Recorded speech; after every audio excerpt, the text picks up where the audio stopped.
사사기 말씀을 저희가 묵상을 하고 있습니다.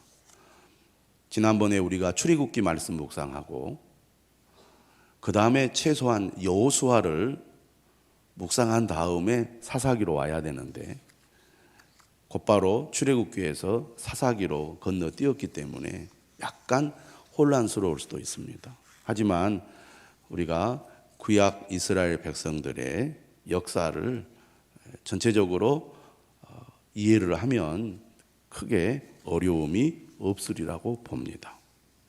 오늘 우리가 읽은 본문 1절에 여호와의 사자가 길갈에서부터 보김으로 올라와 이스라엘 백성들에게 이렇게 얘기를 합니다. 내가 너희를 애굽에서 올라오게 하여 내가 너희의 조상들에게 맹세한 땅으로 들어가게 하였으며, 이 짧은 구절 안에 그동안 하나님께서 이스라엘 백성들에게 어떻게 행하셨는지 아주 간략하게 정리를 하고 있습니다.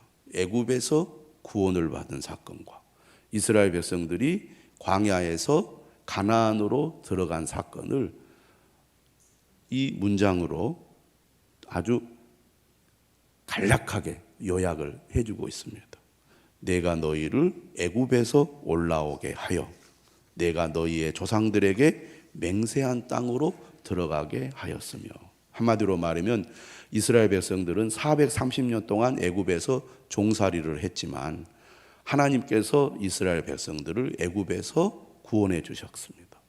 그리고 아브라함과 이삭과 야곱에게 약속하신 땅과 후손에 대한 약속을 드디어 이스라엘 백성들에게 지키셨는데, 여호수아라는 지도자를 통하여 이스라엘 백성들이 가나안 땅을 차지하게 하셨습니다. 한마디로 말하면 가나안 정복을 하게 하신 거죠. 출애굽기, 레위기, 민수기, 신명기, 여호수아까지의 역사를 이 문장으로, 이 구절로 간략하게 정리를 한 것입니다. 하지만 우리가 기억해야 될 것이 있는데, 이렇게 이스라엘 백성들이 출애굽하고 광야 40년을 지나서 하나님의 약속대로 가나안을 정복했는데, 가나안 정착 초기, 다시 말하면 그들이 이제 젖과 꿀이 흐르는 땅에서 행복한 삶을 살아야 할 것 같은데, 실제로 이스라엘 백성들이 가나안에 정착한 이후의 삶은 매우 혼란스러운 시대였다. 다르게 말하면 암흑기라고 할 수 있습니다. 약속의 땅, 젖과 꿀이 흐르는 가나안 땅에 그들이 정착했는데 이제 그들에게는 불행 끝, 행복 시작, 이래야 당연한 거 아니겠습니까? 그런데 안타깝게도 이스라엘 역사상 가장 혼란스러운 시대를 그들이 보내야 했던 것이 사사시대입니다. 왜 이런 일이 일어났을까? 오늘 본문은 그 핵심을 잘 짚어주고 있습니다. 하나님의 은혜로 구원을 받았고 하나님의 은혜로 가나안 땅에 들어왔는데 안타깝게도 그들의 삶은 매우 혼란스럽고 영적으로 암흑과 같은 그런 시대를 보내야 했습니다. 오늘 우리가 읽은 본문을 보면 이스라엘 백성들은 어떤 민족인지 어떤 삶을 살아왔는지를 방금 제가 읽어드린 구절을 통해서 확인할 수가 있는데요. 이렇게 얘기하죠. 내가 너희를 애굽에서 올라오게 하여 내가 너희의 조상들에게 맹세한 땅으로 들어가게 하였으며, 이 하나님의 사자가 하나님의 말씀을 전하는 내용을 보면 이스라엘 백성들의 구원과 이스라엘 백성들의 가나안 정복은 전적으로 하나님이 하셨다는 겁니다. 하나님이 주어죠. 하나님께서 그들과 함께 하시고 하나님께서 그들 앞에 서서 그들에게 이러한 은혜를 베풀어 주셨다는 겁니다. 다시 말하면 이스라엘 자손들의 구원과 이스라엘 자손들의 가나안 정복의 삶은 전적으로 하나님의 은혜였습니다. 그러니까 하나님이 함께 하시면 반드시 이루어진다는 겁니다. 하나님의 약속은 반드시 이루어진다. 시간이 많이 흘렀죠. 이스라엘 백성들이 애굽에서 구원받기까지 430년이라는 세월이 필요했고, 그리고 가나안 정복을 하기까지 애굽에서 출애굽한 이후에 40년이라는 긴 세월이 필요했습니다. 하지만 결과적으로 보면 하나님의 약속대로 다 이루어졌고, 이 모든 것은 다 하나님이 하신 겁니다. 하나님이 함께 하시고 하나님이 도우시면 된다는 거예요. 그것이 성경이 우리에게 보여주는 강력한 증거입니다. 그런데 하나님께서 이스라엘 백성들과 어떤 약속을 했습니까? 언약을 맺었습니까? 1절 하반절에 이렇게 말합니다. 또 내가 이르기를 내가 너희와 함께한 언약을 영원히 어기지 아니하리니. 이스라엘 백성들과 하나님께서는 언약을 맺었습니다. 내가 너희의 하나님이 될 것이다. 그리고 내가 너희와 함께 할 것이다. 그리고 내가 너희에게 한 이 언약을 결코 내가 잊지 않고 영원히 그 언약을 지킬 것이다 라고 약속을 하셨습니다. 그러면서 하나님께서는 언약의 상대자인 이스라엘 백성들에게도 내가 너희에게 언약에 신실한 것처럼 너희들도 나와의 약속을 신실하게 따르라, 지키라, 이렇게 말씀을 하신 거예요. 그렇죠. 언약이라는 것은 쌍방간의 약속이고 그 약속은 반드시 지켜야 되는 거잖아요. 2절 말씀 한번 보십시오. 하나님께서 너희와 함께한 언약을 영원히 어기지 않겠다고 말씀하시면서 이스라엘 백성들에게 어떤 요구를 하십니까? 너희는 이 땅의 주민과 언약을 맺지 말며 그들의 제단들을 헐라. 내가 너희의 하나님이 되고 내가 너희와 함께 할 것이니 너희도 이 땅 가나안 주민들과 언약을 맺지 말아라. 그리고 그들의 제단을 헐어버려라. 다시 말하면 그들이 믿는 우상을 제거하라는 겁니다. 또 그들과 언약을 맺지 말라는 것은 그들이 믿는 신들을 섬기거나 절하거나 따르는 일이 없어야 된다는 말씀입니다. 어렵지 않잖아요.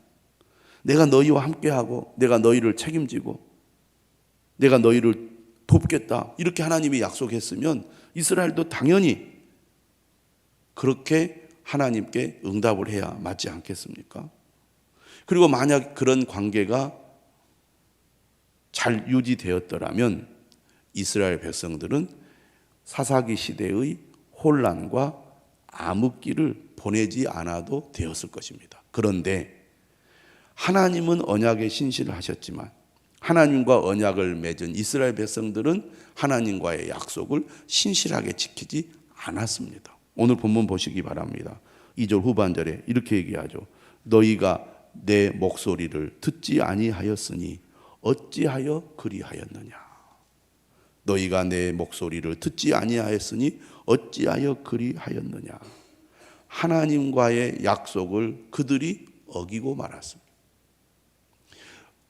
한마디로 말하면 이스라엘 백성들의 혼란과 암흑의 시기는 바로 이스라엘 백성들이 하나님과의 약속을 지키지 않고 어겼기 때문입니다. 구약의 역사는 항상 이 문제를 중심으로 다루고 있습니다. 결국 그들이 하나님과의 언약을 지키지 않았기 때문에 그들이 혼란의 시대, 암흑의 시대, 고통의 시대를 보내게 되었다는 거죠. 하나님께서는 이처럼 하나님과의 약속을 지키지 않는 이스라엘 백성들에게 이렇게 얘기하십니다. 3절에 보십시오. 그러므로 내가 또 말하기를 내가 그들을 너희 앞에서 쫓아내지 아니하리니 그들이 너희 옆구리에 가시가 될 것이며 그들의 신들이 너희에게 올무가 되리라. 하나님께서는 이스라엘 백성들을 가나안으로 이끄시면서 이 가나안 땅의 모든 주민들을 쫓아내라, 진멸하라 말씀하십니다. 왜 하나님께서 가나안 땅을 주시면서 그 땅의 원주민들을 다 없애라고 하시는가? 이유가 있습니다.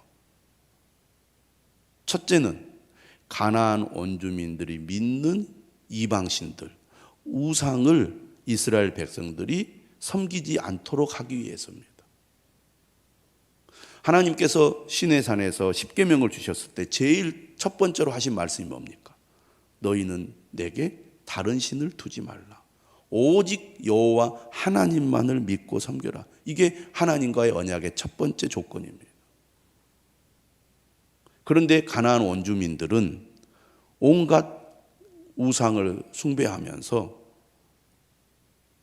죄를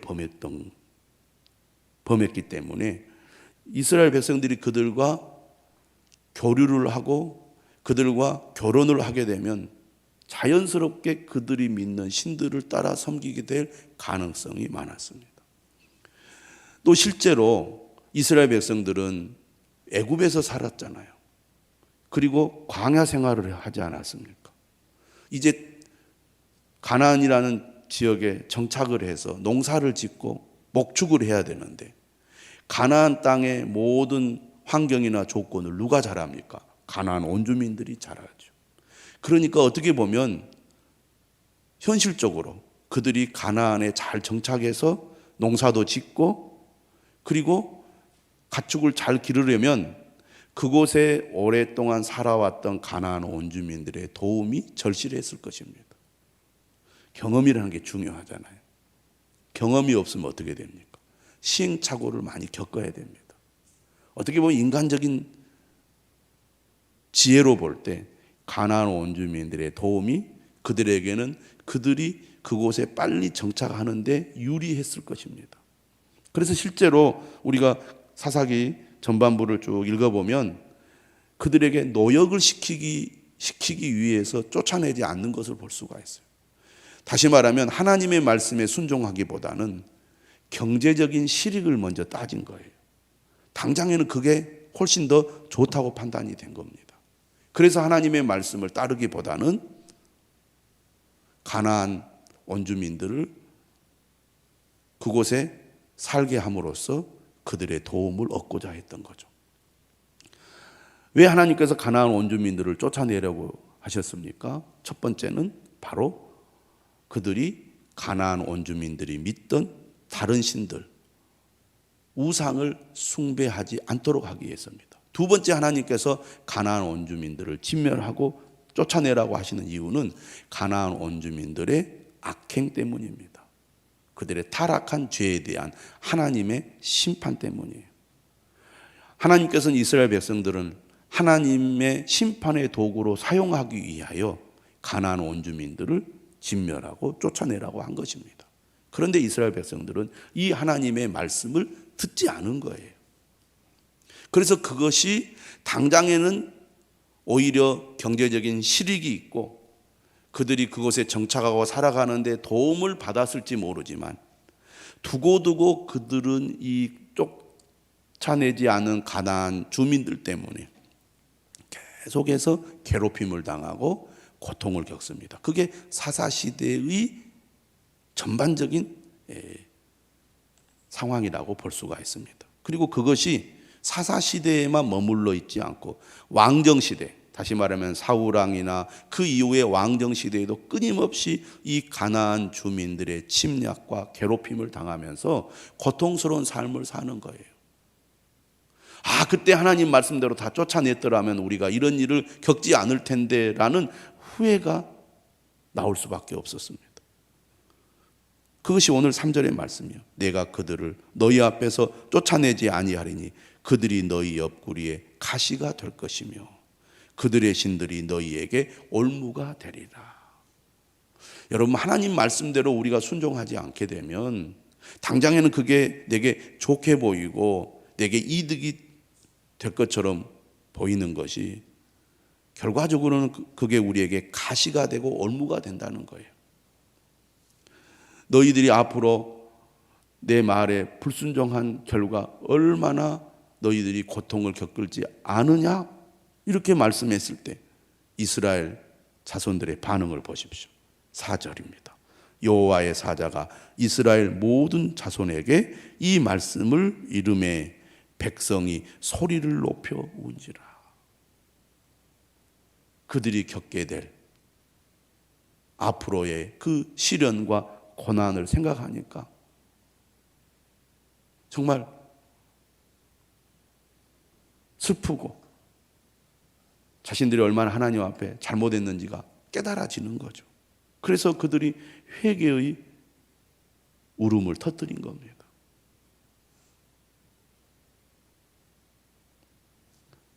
하나님의 말씀이 강력하게 그들의 마음을 찌른 거죠. 그래서 그들이 소리를 높여 울었어요. 5절에 보면 그러므로 그곳을 이름하여 보김이라고 하고 그들이 거기서 여호와께 제사를 드렸더라. 보김은 울고 있는 사람들, 우는 사람들이란 뜻입니다. 성경이 딱 여기까지만 끝나면 얼마나 좋겠어요. 그들이 회개하고 돌이켜서 죄를 버리고 하나님 말씀대로 잘 살았다 이렇게 성경이 끝나면 참 좋을 텐데 이들의 회개와 뉘우침은 오래가지 않았습니다. 그게 문제인 거죠. 우리가 신앙생활 하다 보면 때로는 어려움을 겪을 때 내가 하나님 앞에 잘못했구나, 우리가 고난을 겪을 때 나의 죄가 더 선명하게 보여서 하나님 앞에 눈물로 통곡하고 죄를 회개하고 그럴 때가 있습니다. 어떤 사람은 그런 특별한 경험이 완전히 하나님께로 돌이키는 계기가 되는 경우도 있지만 어떤 사람들은 그때뿐인 경우가 많이 있어요. 그때뿐인 경우.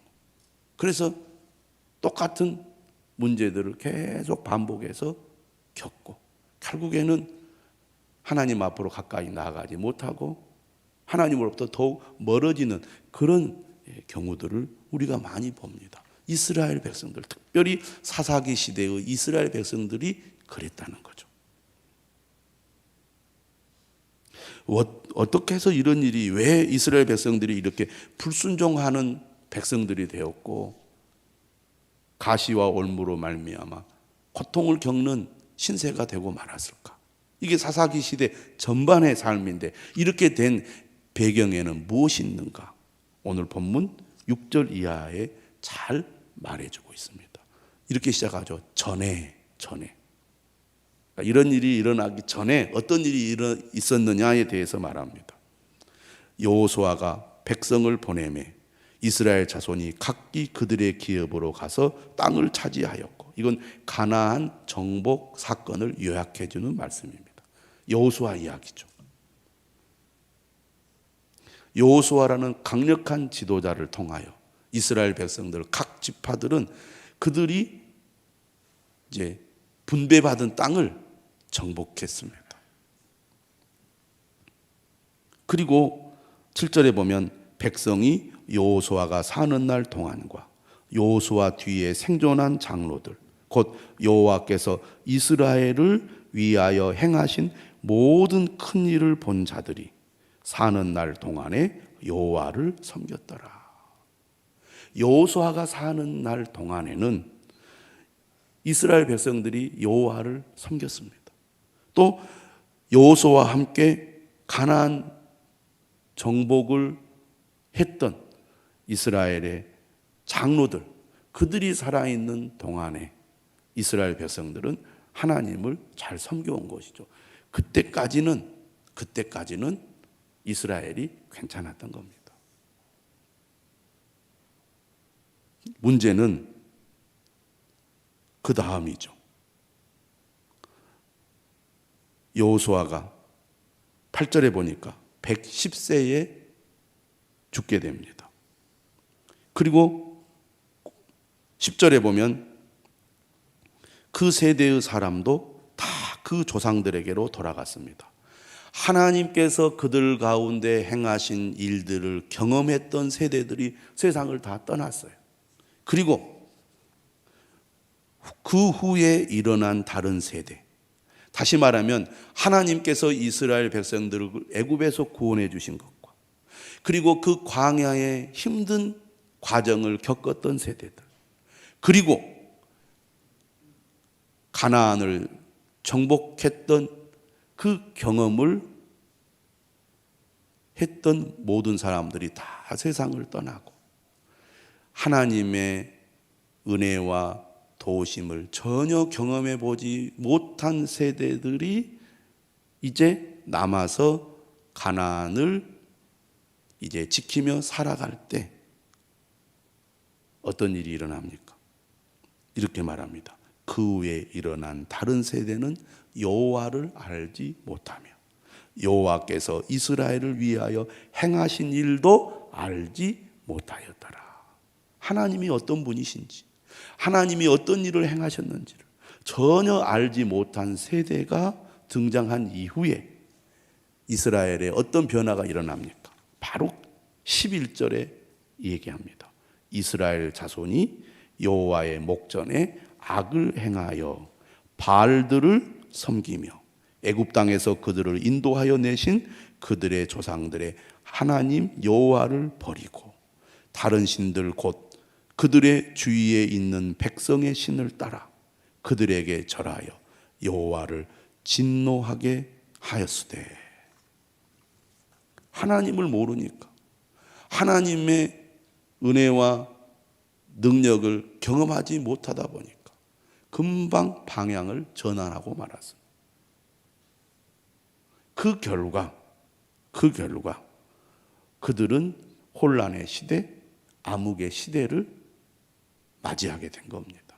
끊임없는 고통, 옆구리에 가시가 되고 그 다른 이방 신들이 그들의 올무가 되어서 그들은 끊임없이 괴롭힘을 당하고 온갖 시련과 고난을 겪는 삶을 살아가게 되었던 것입니다. 하나님의 은혜로 구원을 받았고 하나님의 은혜로 가나안 땅을 차지하게 되었는데 이제 불행 끝 행복 시작의 시대가 열렸는데 행복이 시작되기도 전에 더 큰 불행이 그들에게 찾아오고 만 겁니다. 왜?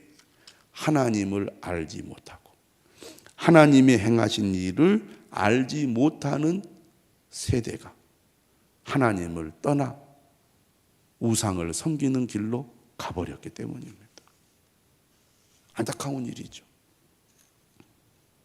오늘 말씀은 우리에게 무엇을 가르쳐주고 있습니까? 하나님을 알지 못하고 하나님이 행하신 일을 알지 못하게 되면 결국 하나님을 떠나게 된다는 겁니다. 하나님을 떠나게 되면 결국 그들의 영적인 삶은 암흑의 시대, 혼란의 시대로 갈 수밖에 없다는 겁니다. 오늘 우리가 지금 겪는 이 시대가 바로 그 분기점에 있다고 볼 수가 있습니다. 한국 교회가 처음 시작될 때 초창기 그리스도인들은 많은 비난과 박해를 받으면서 믿음을 지켜왔습니다. 여러분, 신앙이라는 것은 이처럼 치열한 싸움을 통해서 다져지고 성장을 합니다. 그리고 그 속에서 하나님을 경험을 하게 되죠. 그 당시 사람들은 정말 지금처럼 하나님 말씀에 대한 풍부한 자료, 또 아주 세련되게 말씀을 전하는 그런 설교자들도 부족한 시대였습니다. 목회자가 귀했단 말이에요. 그런데 그들이 한번 모이면 예전에는 부흥회를 하면 월요일 아침부터 토요일 아침까지 했어요. 말씀을 사모하고 말씀을 갈급해하고 지금보다 더 실력도 부족하고 학문도 부족한 당시 사람들을 통해서 한 자라도 말씀을 배우려고 하고 말씀을 알려고 하고 그 가난하고 어렵고 박해받는 시대에 말씀대로 살려고 몸부림을 쳤습니다. 그 가난한 시대에도. 그게 한국 기독교 초창기의 모습입니다. 일제시대를 지나 해방이 되고 6.25를 거쳐서 이제 가난한 1950년대, 60년대를 지나면서 한국 그리스도인들은 그 어려운 시대에 먼저 하나님을 생각하고 먼저 교회를 짓고 먼저 하나님을 섬기면서 그 어려운 시기, 배고픈 시기를 믿음으로 이겨내고 그리고 하나님의 은혜와 하나님의 도우심으로 교회가 부흥하는 것을 경험했습니다. 믿지 않는 수많은 사람들을 주께로 인도하고 그리고 그 사람들을 하나님께로 인도하는 그런 놀라운 일들을 행했죠. 새벽마다 밤마다 하나님의 은혜를 사모하는 그 성도들의 찬양과 예배와 기도가 천국의 곳곳에서 울려 퍼졌습니다. 지금보다 그 시대는 육체적으로 훨씬 힘든 시대를 살았던 때입니다. 냉장고가 어디 있고 세탁기가 어디 있습니까? 가스레인지가 어디 있어요? 그 시대 사람들은 땔감을 구해다가 밥을 해야 되고 아침부터 빨래도 해야 되고 정말 살아가는 것 자체가 쉴 틈이 없는 그런 바쁜 환경 속에서도 밤마다 새벽마다 열심히 하나님 앞에 기도하고 예배를 사모하고 하나님을 의지하는 삶을 살았습니다. 그런 치열한 삶 속에서 하나님의 은혜와 도우심을 경험한 겁니다. 우리에게 무엇보다 중요한 것은 하나님이다. 하나님을 믿는 믿음이야말로 우리가 결코 포기할 수 없다. 그래서 철저히 하나님의 말씀에 순종하는 성도들, 그 성도들이 교회를 세우고 교회를 지켜오고 교회를 부흥하게 했습니다. 그리고 자녀들에게도 너희들은 무슨 일이 있어도 하나님을 믿는 믿음을 결코 소홀히 해서는 안 된다. 그래서 예전에는 주일학교가 발 디딜 틈이 없을 정도로 부흥을 했습니다. 어른들보다 몇 배나 많았어요. 그것이 오늘까지 온 겁니다. 문제는 지금 이 시점에 어떤 일이 벌어지고 있습니까? 하나님을 잘 몰라요, 우리 아이들이. 그리고 세상에 수많은 아이들이 하나님이 어떤 분인지, 예수 그리스도가 누구인지 관심도 없고 오히려 교회에 대해서 부정적인 생각, 알지도 못하면서 교회를 조롱하고 비웃고 무시하고 세상의 소리로부터 듣는 교회에 대한 부정적인 이미지나 인식만 있을 뿐이죠. 심지어는 교회 안에 있는 우리 아이들이나 학생들도 너무나 무기력한 상태에서 하나님이 어떤 분인지 알지 못하고 하나님이 어떤 분인지 관심도 없고 하나님을 알려고 하는 노력도 전혀 없습니다. 다음 세대가 믿음을 지킬 수 있을까요? 교회를 지킬 수 있을까요? 교회가 그냥 세워집니까? 헌신과 희생이 없이는 결코 교회가 존재할 수가 없습니다. 급속도로 교회가 무너지면서 사라져 버릴 수도 있습니다. 이 대한민국 땅에서. 그런데 우리는 별로 그런 문제에 대해서 심각성을 가지고 있지 않습니다. 그냥 우리 자녀들이 잘 살고 잘 되고 행복하게 살면 된다. 그런 생각이에요. 어떻게 해서든 우리 자녀들을 믿음으로 키워서 정말 하나님이 어떤 분인지 알고 하나님께서 우리 가운데 행하신 일이 무엇인지를 경험하도록 돕는 일에 그렇게 절실한 마음이 없다 그 말이에요.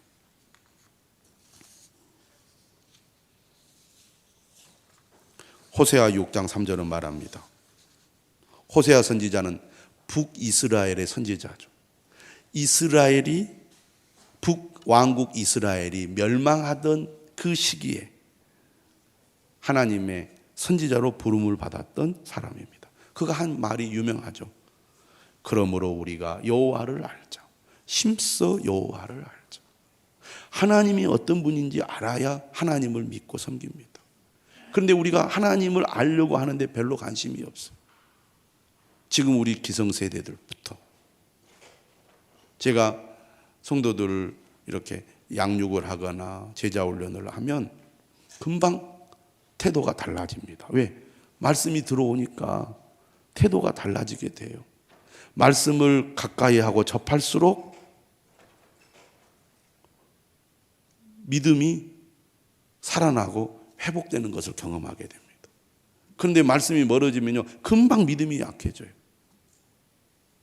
여러분, 하나님이 우리 가운데 행하시는 것을 경험하려면 어떻게 해야 됩니까? 말씀을 알아야죠. 그리고 그 말씀대로 우리가 행동해야 됩니다. 그것은 반드시 우리의 삶에 부딪히는 문제예요. 말씀과 씨름하는 삶이 없이는 하나님이 우리 삶 가운데 행하시는 것을 경험하기가 어렵거든요. 그러니까 신앙이 껍데기만 있는 겁니다. 왜? 내 안에 말씀이 살아있지 않고 그 말씀대로 순종하는 삶이 없는데 하나님이 내 삶 가운데 어떤 일을 행하시는지 우리가 어떻게 알겠습니까? 잘 모른단 말이에요. 교회를 다녀도 예배를 드려도 그냥 그때 그렇구나 라고 생각하고 끝나버리는 거예요. 말씀에 깊이 들어가야 되는데, 그리고 그 말씀이 내 마음을 움직이고 내 삶을 움직여서 그것이 행동으로 실천으로 나가야 되는데, 그리고 그 속에서 뭔가 치열한 이 삶이 우리 가운데 펼쳐져야 하나님이 나를 어떻게 움직이고 행하시는지를 내가 알게 될 거 아닙니까? 그게 부족하다 그 말이에요. 그래서 우리가 무엇보다도 여호와를 알아야 합니다. 힘써 여호와를 알아야 됩니다. 말씀과 씨름하고 말씀을 배우는데 더 우리가 열심을 내고, 그리고 그 말씀을 붙들고 믿음으로 살려는 몸부림이 우리에게 있어야 됩니다. 순종하는 삶이 있어야 됩니다. 그리고 그것을 나로부터 시작해서 우리 자녀들에게도 믿음을 전수하는 일에 힘을 써야 됩니다. 이걸 우리가 소홀히 한다면 우리 한국교회 역시 사사기 시대의 혼란과 암흑 시대를 맞이하게 될 겁니다. 이걸 두려운 마음으로 우리가 가져야 합니다. 사랑하는 여러분, 우리가 여호와를 알자, 힘써 여호와를 알자. 이 말씀, 오늘 우리가 이 사사기 암흑의 시대를 바라보면서 우리에게 주시는 하나님의 음성으로 들어야 할 것입니다. 우리 다 같이 찬양하겠습니다.